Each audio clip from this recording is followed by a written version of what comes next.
Anna, how are you? I'm doing well. We're here on the campus of Harvard University. We are. In some parts of Harvard Yard. And we came here because we're very excited about a piece of experimental prose written by John Keene for his book Counternarratives. I wondered if you would take just a second and describe what Keene is trying to do with his experimental prose in that book generally. The whole book. Yeah, what's happening? It's so good. So it's basically the premise is Keene's interest in the other side of stories that we know. Right. So, for instance, Which is why he says the word counter-narratives, of course, yeah. Right. So one of the most successful stories in that book is called Rivers. Yeah. And it's a story that tells the story, or a story that tells the sort of after, where it picks up where Huck Finn leaves off. Right. Tells the story from Jim's perspective. Right. And Keene's version has Jim meet Huck and Tom across opposing sides of the Civil War in Missouri. Right. So that's just one sort example. Of the rest of the story, Yeah. as might be imagined by an experimental African-American poet, critic, theorist, novelist, Yeah. John Keene. Yeah. And then we come to a piece in the book. It's a very short piece called Persons and Places. Yes. That's the one we're going to talk about now. And that's sort of we're looking for a way to get John Keene into ModPo because we just so admire the work. But I have to say that this poem is perfect because, there I go, poem. This prose poem, this short story. So what happens here is he takes two journal entries, really, right? Yes. A journal entry written in October 1890 by W.E.B. Du Bois, who was a student here at Harvard. Right. In the 1890. In 1890s. Started to study. Right. Yeah. So then on the other side of the column, we have the journal entry of George Santayana, who by that point was a professor for many years, a philosopher. Graduate student, I think. No. Yeah, because he says, somewhere Du Bois says, the graduate student and my likely tutor. So they're expecting to work together. No, I don't think so. I think he was a professor by that point. You might be right. When Wallace Stevens, the poet, came at the end of the century, 1900, Santayana was a professor. But you might be right. Yeah. You might be right. In any case, Santayana is lecturing, and he's sort of an established figure, right? And the Du Bois here has strong homosocial relations, and there's an implication that he's interested in boys, and he has a companion named Morgan. Santayana, though hardly closeted, was, officially not known as homosexual, Right. but really was active in the sort of gay 90s is the right word, and brought and really had a kind of circle of young boys who used to hang out with him. And so Keene is also playing with a possible relationship between Du Bois and Santayana. Well, he is, but he also isn't, right? Because the whole experimental structural conceit of this particular story is that the two columns are separated. That's right. And they are both in Harvard Yard and walking around Harvard Square, but they don't really contact each other. They don't. No, it's a fleeting glance. They sort of see each other. They know about each other. Right. So you have, just to make it really clear, you have columns. Yeah. One on the left, one on the right, and they don't intersect except accidentally. Right. Which is what's so great and what's so chapter 9.1 about the whole thing. Yeah. So I should say also, when you were asking about the entire project, that each individual story has an experimental quality that helps the text do what it says, which is a very ModPoPLUS idea. Yeah. That the text should do what they do what they say, and this text I think is a really, really great example of that. By the way, here we are on location, and we're passing by Widener Library, which is the undergraduate library. This is where Du Bois would have gone to study. Certainly. All right. So what we're going to do is We're going to read this, not in its entirety, but we're going to do it two ways, right? Okay. We're going first to, I guess we're going to alternate. I'll read the Du Bois, you read the Santayana, just a little bit, excerpts. Okay. So that people watching this video have a sense of it. Then what we're going to do is to read it the way John Keene probably meant for us, ideally, to read it, which is simultaneously. Okay. And we won't do that for very long, or people watching this video will go to the bathroom, grab the aspirin, and never watch us again. But that is, I think, the kind of overlapping quality that he's trying to get at. Okay. All right. So I'll just read the first paragraph, or the first part of the Du Bois, and then you can read the first part of the Santayana. Sure. Cambridge Journal, October blank, 1890. Of what did this chilly afternoon consist? After lunch with Morgan, his friend, in Mem Hall, Memorial Hall, which is not far from where we're walking, work, meaning homework, and a swift visit to 20 Flag, probably where he's living, renting rooms, I took a roundabout way from the gymnasium for my breather, past the square, Harvard Square terminus, dodging the chattering crowds and dust and clattering hooves that transform Cambridge at times into something of a mini metropolis.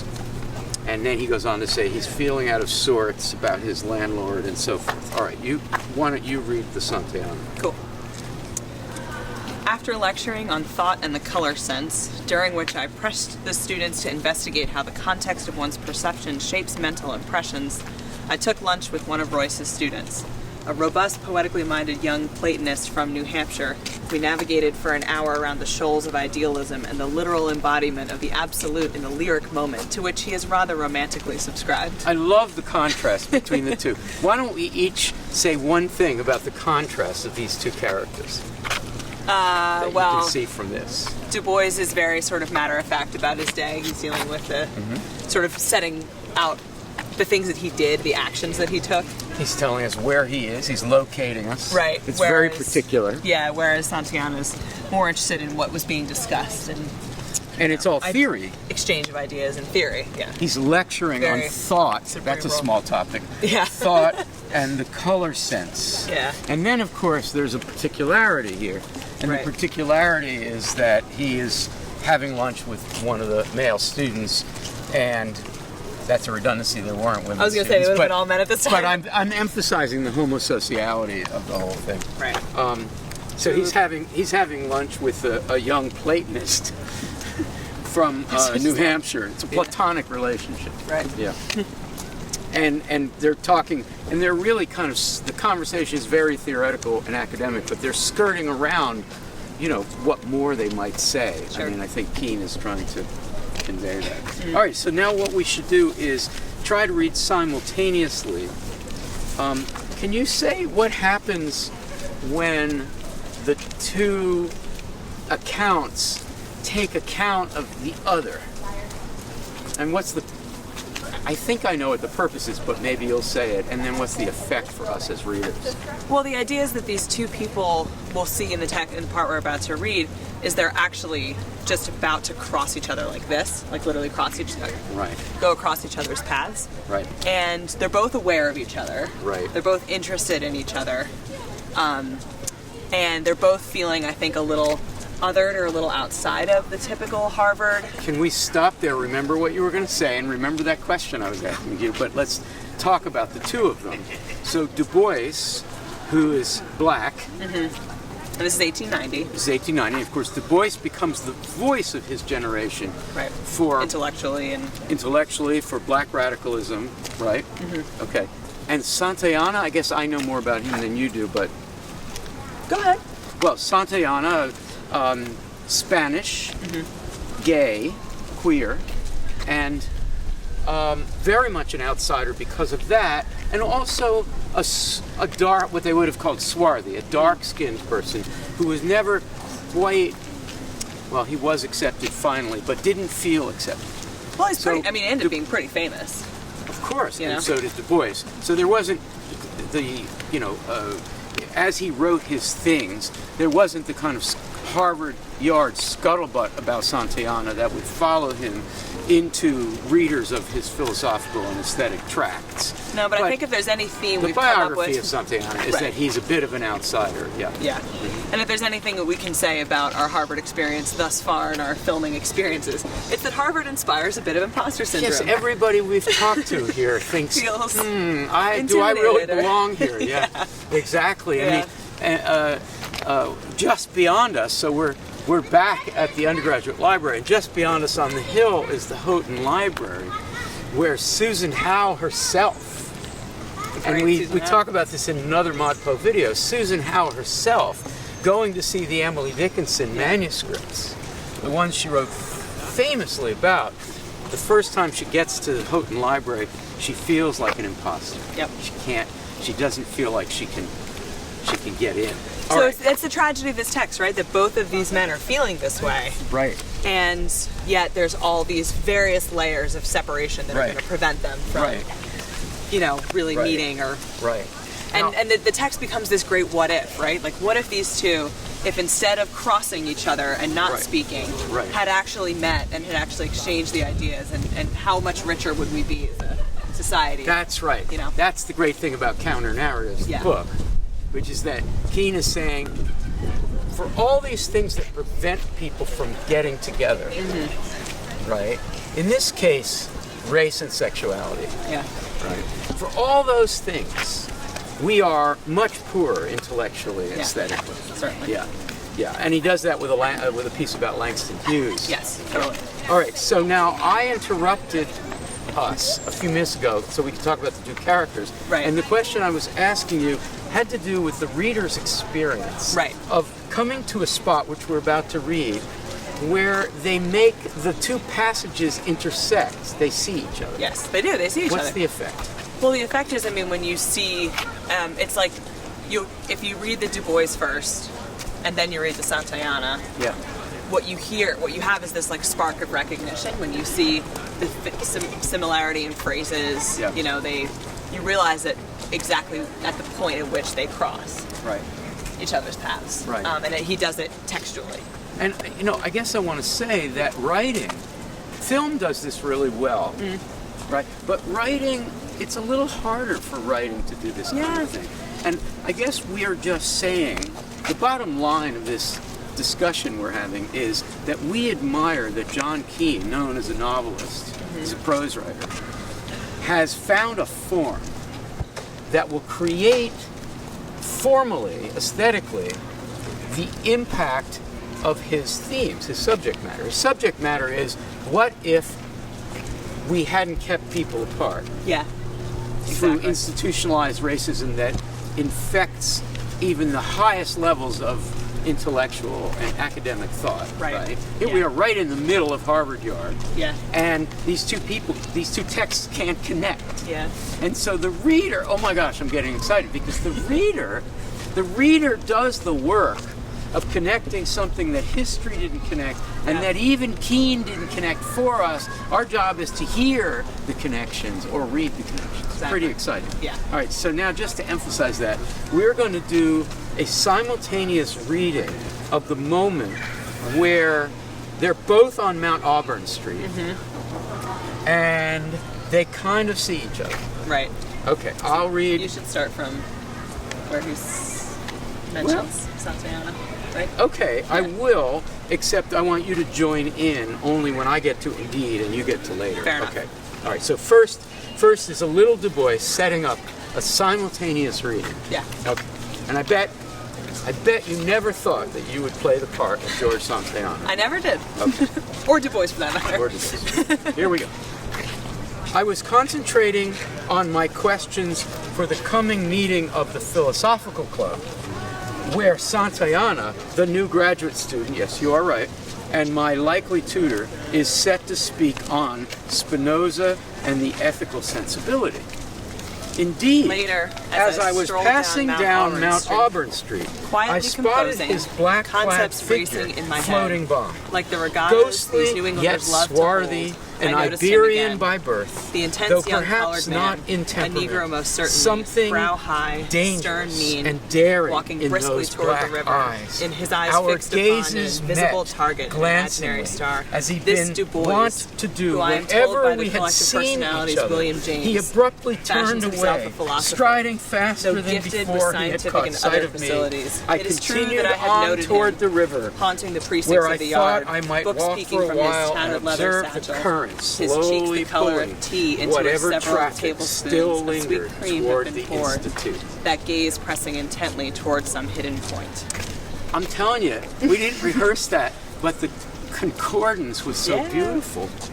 All right, final words. There's more that one can say when one reads this, but you first. What are your thoughts? Well, just to cheer again for Keane's entire project, you know, to Counternarratives. Yeah, to find out that these two thinkers, whom I'm sure Keane's familiar with and admires greatly, to find out that, oh my God, they were on campus at the same time. Yeah. I wonder if they ever met. Maybe Missed opportunity. Missed opportunity, right? American history is a series of missed opportunities. I think so. For American literary history, anyway. Yeah. So and to use this text, prose poem, short prose piece, whatever you want to call it, experimental prose, as an opportunity to consider the missed opportunity. Right. And as you said, because the texts sort of like kiss each other in passing, we then as readers get to do the wonderful imaginary work of, oh my God, what if? Yeah. Because when you hear, if you read the full piece, you'll hear them think about each other, right, and really considering like their differences, where we as readers are actually thinking more about their similarities. Brilliant, beautiful. All right, my final thought, I want to riff on the idea of counter-narratives a little bit. I think that the idea of counter-narratives, and it's political. It's a political idea. When we first encounter it in the poetry of the United States, contemporary poetry, starting, let's say, with the New York school, who create non-narrative and anti-narrative work, right? Because they just don't trust. It's not a political sharpness in there for Ashbery or O'Hara, certainly not for Barbara Guest, but underlying it are the social discriminations and other kinds of discriminations that prevent poets from feeling fully in line with American culture, right? Right. So when you get to the language poets are pretty seriously committed to non-narrativity. But embedded in that is a counter-narrative, always. So for instance, Lynn Haginian in My Life, she creates the life of an American girlhood post-war. It's very political, and she comes of age, but she cannot tell the Cold War story of growing up. The 40s, the 50s, and then finally the 60s, which explode and creates the 70s, where she and her colleagues become language poets, and they blow up the literary structures, right? They decide that narrative is inherently conservative, right? And now that's a contentious statement, but narrative straightness, this was in Stein as well. Sure. That narrative straightness, that narrative A to Z-ness is inherently going to conserve the current order. Right. And when we encounter John Keene writing a book of counter-narratives in which he gets very explicit about the political, social, and ethical losses that are entailed in narrative, he gives new emphasis to the literary movement, which a lot of people think of as just, avant-garde, and it doesn't mean anything. Yeah. So he gives us, John Keene, Keene, gives us a single word and a great book that allows us to look at all of the final weeks of ModPo and say, there's a lot of politics here, and there's race, there's sexuality, there's gender, there's the whole American experience, which has succeeded in spite of the fact that it's kept people like these two apart. Thank you, Anna. Thanks, Al. And I think I want to break the fourth wall here. And I want to say that there are these two gentlemen who have been walking in front of us. And the crowds of people visiting Harvard with all of their dreams of coming to Harvard. And what? 6% of them can actually do it. All of their dreams, and they've had to these two have had to part the waters of visitors to Harvard Yard. Dodge the puddles, as Chris just did. And I must say, so Zach and Chris are they're really heroic. And it wouldn't be a counter-narrative if we didn't flip the screen. I'm almost tempted to turn the camera on them, but I know they won't let me do this. Probably not. So I guess we should end simply by thanking them. Thank you, Anna. Thanks, Al. All right.